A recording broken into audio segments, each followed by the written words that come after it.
नमस्ते, मेरा नाम प्रमोद कुमार रघुवंशी है। पीपी टेक चैनल में मैं आपका स्वागत करता हूँ।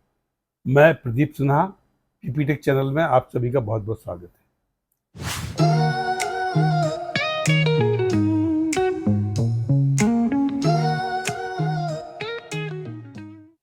देखिए, पिछले वीडियो में हमने बताया था कि वाटर सप्लाई स्कीम्स, बड़ी वाटर सप्लाई स्कीम्स जो रहती हैं, उनमें कौन कौन से कंपोनेंट होते हैं, वो प्रस्तावना वीडियो था। तो हमने इनटेक से लेके हाउस सर्विस कनेक्शन के आपके जितने भी कंपोनेंट हैं, उनके बारे में बताया था।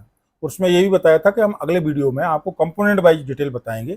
एक फील्ड इंजीनियर, एक जो नया इंजीनियर वाटर सप्लाई प्रोजेक्ट से जुड़ता है, तो उसको एक कंपोनेंट वाइज उसको बेसिक कौन कौन सी जानकारी होना चाहिए, इसके संबंध में है। आज हम जो वाटर सप्लाई स्कीम का सबसे इम्पोर्टेंट कंपोनेंट होता है इनटेक वेल, उसके बारे में बताएंगे। सर, पिछली बार जो आपकी जानकारी थी वो बहुत ही एक फील्ड इंजीनियर के लिए बहुत ही आवश्यक थी और बहुत आपने अच्छी तरीके से हमको इस बारे में बताया था। इसी क्रम को आगे बढ़ाते हुए मैं आपसे ये पूछना चाहूँगा कि वाटर सप्लाई स्कीम्स में इंटेक वेल बनाया क्यों जाता है? देखिए, इंटेक वेल बनाने का जो मेन उद्देश्य रहता है वो तो ये है कि हमें जो कच्चा पानी है, रॉ वाटर है, उसको उठाना है। उसको ले जाकर कहाँ तक ले जाना है, पहले हम इंटेक वेल तक लेके आएंगे और इंटेक वेल में पंप करते हुए हम इसको वाटर ट्रीटमेंट प्लांट तक ले जाएंगे। तो इंटेक वेल का यदि अपन बेसिक पर्पज देखें तो to draw the raw water for a community, किसी भी कम्युनिटी के लिए सबसे पहले कच्चा पानी उठाएंगे, फिर शुद्ध करेंगे, उसके बाद देंगे। तो कच्चा पानी लेने के लिए हम ये इंटेक वेल बनाते हैं। तो इसकी वैसे लोकेशन कहाँ फिक्स करना सबसे ज़्यादा उत्तम रहता है?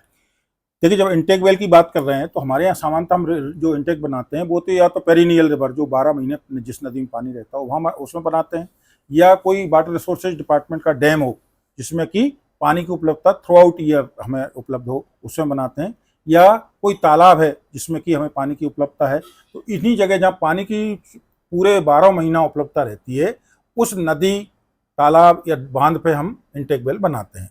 अब इंटेक वेल उसमें भी कहाँ बनाते हैं, ये एक और स्थल चयन का विषय है जिसके बारे में मैं आपको डिटेल में बताता हूँ कि किसी भी नदी में कई बार स्ट्रेट रीच रहती है या तो या मेंडरिंग घूम के जाती है। वहाँ हमको ये देखना होता है कि जिस एरिया में हमको थ्रू आउट द ईयर पानी उपलब्ध रहेगा, जो हमारे इंटेक स्ट्रक्चर के पास में भी हो, उस जगह हम रिवर में इंटेक की लोकेशन डिसाइड करते हैं। डैम में हम इस तरह की लोकेशन बनाते हैं जिससे कि हमें जो उसके ऊपर ब्रिज बनाना है उसकी लेंथ कम से कम हो। ब्रिज में यदि हम बिल्कुल डैम के पास में बना नहीं सकते, क्योंकि डैम सेफ्टी नॉर्म्स अलग हैं। वो बताते हैं कि उनमें डैम की जो हाइट है उससे 40 एच के बीच के में आप इंटेक नहीं बना सकते, तो आपको थोड़ी दूरी पे बनाना है। डाउन स्ट्रीम में बन नहीं सकता क्योंकि डाउन स्ट्रीम में पानी रहता नहीं है, तो आपको डैम की साइड में ही बनाना है, अप स्ट्रीम में ही बनाना है, और उसको भी एक पर्टिकुलर डिस्टेंस पे बनाना है। तो उसका स्थल चयन काफ़ी महत्वपूर्ण हो जाता है। अब आपको पानी चूंकि गर्मियों में भी लेना है, तो आपका जो चैनल बनाना हो या पोर्ट हो जिसकी लेंथ आप सबसे कम हो, उस तरह का हम स्थल चयन करते हैं ताकि हमें थ्रू आउट पानी की उपलब्धता सुनिश्चित हो सके, जिससे हम कच्चा पानी ले सकें और कच्चे पानी को फिर हम बाकी शुद्धिकरण करने के बाद वाटर ट्रीटमेंट प्लांट में किसी भी शहर को या ग्रामीण एरिया को जल प्रदाय कर सकें।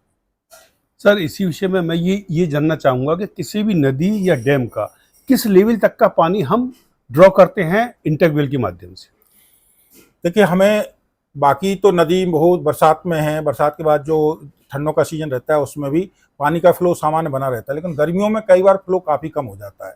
तो हमें सबसे पहले तो नदी में जिसको यदि हम अपना सोर्स को डिसाइड कर रहे हैं, तो उस सोर्स को डिसाइड करने में हमें नदी का मिनिमम फ्लो, जो पिछली साल के नदी के गेजिंग रिकॉर्ड्स के आधार पर हम देखते हैं, वो हमारे पास कम से कम 50 साल के गेजिंग रिकॉर्ड हमारे पास उपलब्ध है, बिल्कुल लेते हैं। या जो CWC से, सेंट्रल वाटर कमीशन है, उनके यहाँ रिकॉर्ड होता है, वहाँ से लेते हैं। जहाँ से भी हमें रिकॉर्ड मिल जाता है कि इस नदी का मिनिमम फ्लो क्या है। यदि वो मिनिमम फ्लो हमारी जो वाटर रिक्वायरमेंट है जहाँ इंटेक वेल की साइड पे उससे ज़्यादा होता है, तब हम साइड का चयन करते हैं। तो एक तो बात हुई नदी की। अब बात हुई बांध में कैसे लेते हैं। बांध में कोई भी डैम होता है उसकी कैपेसिटी MCM में होती है और काफ़ी MCM होती है। हमारी जो पानी की रिक्वायरमेंट है वो जितने MCM है उसको हम जो वाटर डैम अथॉरिटी हैं, वो वाटर रिसोर्सेज डिपार्टमेंट हो सकता है या कोई भी जल संसाधन विभाग का विभाग हो सकता है, वहाँ से आपको उनसे पहले तो एक लिखित अनुमति लेनी पड़ेगी कि हमें इस वाटर सप्लाई के लिए इतने MCM साल भर में पानी लगेगा, उस पानी से हम इस क्षेत्र को पानी जल प्रदाय करेंगे। अब उसमें बात ये आती है कि सर उनका लाइव स्टोरेज तो वो एरीगेशन में ख़त्म कर लेते हैं, तो बाकी गर्मियों में पानी हम कैसे सुनिश्चित करेंगे। इसके लिए सबसे महत्वपूर्ण बात ये है कि हम तो पानी डेड स्टोरेज से भी लेते हैं। तो डेड स्टोरेज में हमको उस लेवल तक का पानी ड्रॉ करना होता है जिस लेवल से हमारे डिजाइन पीरियड की अल्टीमेट पॉपुलेशन फीड हो जाए, और उससे भी हम पोर्ट का लेवल थोड़ा सा नीचे रखते हैं, जिससे कि यदि बाय द वे हमें और कभी नीचे जाना पड़े तो उस तक का पानी हम ले सकें। तो ये नदी में और डैम में हम इसी तरह से वाटर लेवल वो डिसाइड करते हैं कि उसमें पानी किस लेवल तक का हमको पानी ड्रॉ करना है। सर अब ये डिसाइड हो गया कि हमें एक इंटेक वेल बनाना है, तो अब ये है कि उस इंटेक वेल का साइज का निर्धारण कैसे किया जाएगा? ये साइज का निर्धारण तो ये है कि आपकी स्कीम की साइज क्या है, कितने एमएलडी की स्कीम है। यदि सीपीएचयू मैनुअल जो है उसके आधार पर यदि हम यदि डिसाइड करें तो 3 तरह की स्कीम वो डिसाइड कर सीपीएचयू मैनुअल बताता है। सीपीएचयू मैनुअल जो दिसंबर 2023 में जिसका 4th एडिशन आया है उसके हिसाब से यदि देखें तो 1 एमएलडी से लेकर 25 एमएलडी तक की स्कीम जो है ना छोटी स्कीम मानी जाती है। 25 एमएलडी से 125 एमएलडी तक की स्कीम मीडियम स्कीम मानी जाती है, और 125 एमएलडी से बड़ी स्कीम जो है ना बड़ी स्कीम मेजर स्कीम मानी जाती है। तो इस तरह की 3 स्कीम रहती हैं। तो अब 25 एमएलडी के लिए जो इंटेक वेल बनेगा या 50 के लिए बनेगा, दोनों की साइज में अंतर होगा। तो एक तो आपकी स्कीम मतलब वाटर रिक्वायरमेंट कितनी है, कितनी कैपेसिटी की स्कीम बना रहे हो, उसके ऊपर डिपेंड करता है। क्यों डिपेंड करता है? क्योंकि बड़ी स्कीम यदि बनाओगे तो आपके बड़े साइज के पंप लगेंगे। तो एक तो पंप को उसमें आपको एकोमोडेट करना है। पंप कितने? 3 पंप मिनिमम लगाना पड़ते हैं। 2 वर्किंग कंडीशन वाले रहते हैं और 1 स्टैंड बाई कंडीशन वाला रहता है। अब पंप के बीच में मिनिमम डिस्टेंस भी आपको मेंटेन करना है।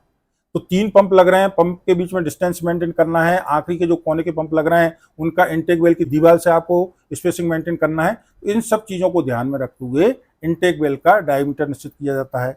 या यदि इवन आपका रेक्टेंगुलर भी बना रहे हैं तो भी इन चीज़ों का ध्यान रखा जाता है, तो जिससे कि इसमें साइज निर्धारित होती है। दूसरा, फिर इसमें कई तरह के इलेक्ट्रिक इक्विपमेंट जो पंप को चलाने के लिए हैं उनको भी लगाना है, वाटर मीटर भी लगाना है। तो सब पूरा आपका जो एसेसरीज वहाँ पे लगना है, उन सबको ध्यान में रखते हुए इंटेक वेल की साइज को निर्धारित किया जाता है। मेरी बेस्ट नॉलेज के हिसाब से किसी भी इंटेक वेल के अंदर 3 पोर्ट बनाए जाते हैं। तो सर ये बताने का कष्ट करें कि ये तीनों पोर्ट कहाँ और क्यों बनाए जाते हैं? देखिए, कोई भी वाटर सोर्स जिससे हम पानी ले रहे हैं, नदी हो या डैम हो, उसमें पानी का लेवल समय सीजन के हिसाब से बदलता रहता है। गर्मियों में सबसे नीचे रहता है, बरसात के दिनों में सबसे ऊपर रहता है, और ठंडों के दिनों में मीडियम साइज पर रहता है। तो यदि हम पहले रिवर की बात करें तो इसमें 3 पोर्ट अपन लगाते हैं। सबसे ऊपर वाला पोर्ट रहता है जो हम बरसात के सीजन में जिसको ऑपरेट करते हैं। उससे ऊपर वाले पोर्ट से हम पानी लेते हैं, नीचे वाले पोर्ट को हम बंद कर देते हैं। ऊपर वाले पोर्ट से पानी क्यों लेते हैं? क्योंकि नदी में जब पानी बरसात का बहता है तो उसके साथ बहुत सेडिमेंट आता है। तो जो ऊपर वाला पोर्ट है उसमें कम सेडिमेंट का पानी आएगा, क्योंकि जो बड़े सेडिमेंट हैं वो धीमे धीमे फ्लो के साथ नीचे भी बैठते हैं। तो नीचे यदि पानी लेंगे तो ज़्यादा मटमैला पानी आएगा, ज़्यादा टर्बिडिटी का पानी आएगा। ऊपर वाले पोर्ट से लेते हैं। लेकिन जैसे ही बरसात खत्म हुई, इवन बरसात के सीजन में भी नदी का लेवल जब डाउन होता है तो दूसरा वाला पोर्ट काम आता है जिससे पानी लेते हैं। ठीक है, जब इसमें भी पानी गर्मियों में जब जाते हैं तो पानी का लेवल काफ़ी कम हो जाता है, तो नीचे वाले पोर्ट से पानी लेते हैं। तो तीनों पोर्ट लगाना हर किसी भी इंटेक स्ट्रक्चर में ये आवश्यक है, क्योंकि जिससे कि हमें ऊपर का सुपरटेंडेंट ऊपर का पानी मिले जिसमें कि टर्बिडिटी कम रहती है, और नीचे वाला पोर्ट तो हमें इस वजह से लेना पड़ता है, उसके अलावा हमारे पास कोई ऑप्शन ही नहीं है, क्योंकि सबसे नीचे वाला पानी लेना है तो हमें नीचे वाला पोर्ट भी लगाना है। इस तरह से 3 पोर्ट लगाए जाते हैं। सर निर्माण की दृष्टि से कृपया ये बताने का कष्ट करें कि किस किस तरीके के इंटेक वेल बनाए जाते हैं? देखिए, इंटेक वेल यदि अपन निर्माण की दृष्टि से करें तो दूसरे एक तो कंस्ट्रक्शन के हिसाब से यदि आपको यदि बात करें तो सबसे पहले ओपन फाउंडेशन है। ओपन फाउंडेशन क्या है कि आपको जो भी साइड है उसमें पूरा एक्सवेशन करना है। एक्सवेशन करने के बाद नीचे आपको बेस स्लैब डालना है। बेस स्लैब डालने के बाद आपको इंटेक के स्ट्रक्चर का निर्माण करना है। तो ये आपका ओपन फाउंडेशन वाला कहलाता है। दूसरी, कई जगह नदी में पानी भरा हुआ है, वहाँ पर काम कैसे करें, तो आप कॉफर डैम बना के उसमें बेल सिंकिंग वेल तकनीकी है उसके माध्यम से भी कर सकते हैं। तीसरा, आजकल ये है कि आजकल लोग पाइल वाले जो है ना, नीचे पाइल बनाते हैं, ऊपर कॉलम बनाते हैं। तो नीचे जैसा आरसीसी ओवर टैंक होता है उस तरह का पूरा एरिया ओपन रहता है, और जैसे ही आपका एचएफएल से 1.5 मीटर के ऊपर उस पर स्लैब डाल देते हैं, उसके ऊपर रेक्टेंगुलर या सर्कुलर पंप हाउस बना देते हैं। तो ये 3 तरीके इसके सामान्यतः इंटेक वेल कंस्ट्रक्शन के हिसाब से बनाते हैं। यदि इनके शेप के हिसाब से देखें तो सर्कुलर संपैल होता है और रेक्टेंगुलर संपैल होता है। तो शेप के हिसाब से देखें तो 2 तरह के ज़्यादातर कॉमन है, और यदि उनके कंस्ट्रक्शन के हिसाब से देखें तो 3 आपको बताए गए थे। पोर्ट के बारे में मैं एक और बात बताता हूँ। पोर्ट की साइज भी स्कीम की कैपेसिटी के हिसाब से निर्धारित होती है। इसमें पोर्ट की साइज जब भी हम लेते हैं तो हमारी जो अल्टीमेट वाटर रिक्वायरमेंट है, जो 30 साल की पानी की रिक्वायरमेंट है जिस एरिया के लिए हमने स्कीम बनाई है, उसकी जो वाटर रिक्वायरमेंट है उसका भी 1.5 टाइम्स करते हैं। और उसके बाद पोर्ट के लिए Q equal to A into V एक फॉर्मूला होता है डिस्चार्ज का, उसमें एरिया हम लेते हैं π/4 d स्क्वायर से ले लेते हैं, वेलोसिटी हमको उसमें 0.6 मीटर पर सेकंड से 1.2 मीटर पर सेकंड के बीच में रखते हैं। CPHEO मैनुअल के हिसाब से सामान्यतः हम 1 मीटर पर सेकंड रखते हैं। तो हमारे पास वेलोसिटी पता है, हमें डिस्चार्ज पता है, तो हम उससे उसका एक डायमीटर निकाल लेते हैं। इसके आगे जो एक आप परफोरेटेड तरह का अलग एक पाइप और उसमें रहता है जिनको हम स्क्रीन्स बोलते हैं। तो स्क्रीन्स में चूंकि एरिया कम हो जाता है तो वहाँ हम जो वेलोसिटी लेते हैं 0.3 मीटर पर सेकंड के हिसाब से लेते हैं। तो जो इनलेट पोर्ट का सबसे आखिरी वाला भाग है जिसमें स्क्रीन्स हैं, स्क्रीन्स का उद्देश्य ये है कि बड़े चीज़ें, कोई लकड़ी उसमें ना चली जाए, कोई झाड़ जंकड़ ना चला जाए, इस वजह से उसमें स्क्रीन्स लगाते हैं। और स्क्रीन्स लगाने की वजह से उसका पानी की स्क्रीनिंग हो जाती है। क्योंकि उसकी में वेलोसिटी कम रहती है तो इस वजह से उसकी साइज, स्क्रीन की साइज पोर्ट की साइज से ज़्यादा रहती है। हर इंटेक वेल के ऊपर एक पंप हाउस दिखाई देता है, तो सर मैं ये जानना चाहूँगा कि ये पंप हाउस बनाने का औचित्य क्या है? देखिए, ये तो अभी अपने पानी की बात की। अब पानी को हमें लिफ्ट करके वाटर ट्रीटमेंट प्लांट तक ले जाना है, तो पानी लिफ्ट करने के लिए तो पंप ही लगाने पड़ेंगे। तो हम जितने भी वाटर ट्रीटमेंट प्लांट हैं इनमें हम ये भी बात कर रहे हैं कि बरसात का पानी भी लेंगे। बरसात का पानी लेंगे तो उसमें टर्बिडिटी रहेगी, टर्बिडिटी रहेगी तो पंप भी यहाँ पे वर्टिकल टर्बाइन पंप लगाए जाते हैं। और इन पंपों का जो हम फ्लोर लेवल रखते हैं वो उस एरिया का जो HFL है, हाईएस्ट फ्लड लेवल है, उससे भी 1.5 मीटर ऊंचे पर रखते हैं, जिससे कि बरसात में ये पंप सबमर्ज ना हो जाएं, डूब ना जाएं, जिससे कि पंप को डैमेज ना हो, पंप मोटर को डैमेज ना हो। इस वजह से उसका जो फ्लोर लेवल रखा जाता है पंप हाउस का, वो 1.5 मीटर एबव द HFL रखते हैं। और ये पानी को, कच्चे पानी को पंप करने के लिए, पंप कहाँ से कहाँ तक करना है, ये पानी जो नदी तालाब से लेके जहाँ हमारा वाटर ट्रीटमेंट प्लांट हम बना रहे हैं या बना हुआ है वहाँ तक पानी ले जाना है। इस वजह से पानी को पंप करने के लिए ये पंप लगाना आवश्यक है। सर अमूमन जो पंप हाउस बनाए जाते हैं वो इंटेक वेल के ऊपर बनाए जाते हैं, क्या इनको कहीं और भी बनाया जा सकता है? देखिए, बना तो सकते हैं, लेकिन चूंकि पंप हाउस उसी के ऊपर बनाने के दो फायदे हैं। एक तो आपको ये है कि वर्टिकल टर्बाइन पंप लगा रहे हैं तो सीधा आपका पंप का जो शाफ्ट है वो सीधा पानी में चला जाता है और पानी आप सीधा पंप कर लेते हैं। यदि आप दूसरी तरफ लगा रहे हैं, बनाते हैं, यदि पंप हाउस आप उसका कलेक्शन वेल अलग बनाएं और पंप हाउस अलग बनाएं, तो उसके लिए आपको केवल उसी साइड में बनाया जा सकता है जहाँ थ्रू आउट द ईयर आपका सक्शन 10.3 मीटर से के अंदर हो। क्योंकि जब आप लगाएंगे तो आपका सक्शन पाइप आपको अलग से लगाना पड़ेगा। सक्शन पाइप यदि आप अलग से लगाएंगे तो 10.3 मीटर से ज़्यादा सक्शन होता ही नहीं है टेक्निकली, तो इस वजह से आपको ये एक लिमिटेशन हो जाती है। जब ये लिमिट, चूंकि वाटर लेवल का वेरिएशन बहुत ज़्यादा होता है, इस वजह से सामान्यतः उसी के ऊपर बनाए जाते हैं और बनाने के बाद हमारे वर्टिकल टर्बाइन पंप हम लगाते हैं जिनमें इस तरह की कोई समस्या नहीं आती। सर अंततः मैं ये जानना चाहूँगा कि इंटेक वेल बनाने के पैरामीटर्स क्या हैं? देखिए, इंटेक वेल बनाने के लिए मैंने बताया कि इंटेक वेल बनाना क्यों, एक तो इस वजह से आवश्यक है कि हमें रॉ वाटर WTT तक ले जाना है। दूसरा, इसका हमने साइज पैरामीटर्स में इसमें सबसे ज़्यादा आता है साइज इसकी कैसे रखी जाएगी। तो साइज का मैंने बताया कि पंप के बीच में क्लियर स्पेसिंग 1.5 मीटर होना चाहिए। यदि आपको लगता है कि नहीं सर हमारे पंप छोटे हैं, तो इसमें आप कम से कम 1D जो डायमीटर ऑफ पंप मोटर का है उस डायमीटर के बराबर उनके बीच में क्लियर गैप रखना पड़ेगा आपको। जो दीवार से भी आपको गैप रखना पड़ेगा, इससे तो आपका उसका डायमीटर डिसाइड हो जाएगा या साइज डिसाइड हो जाएगी।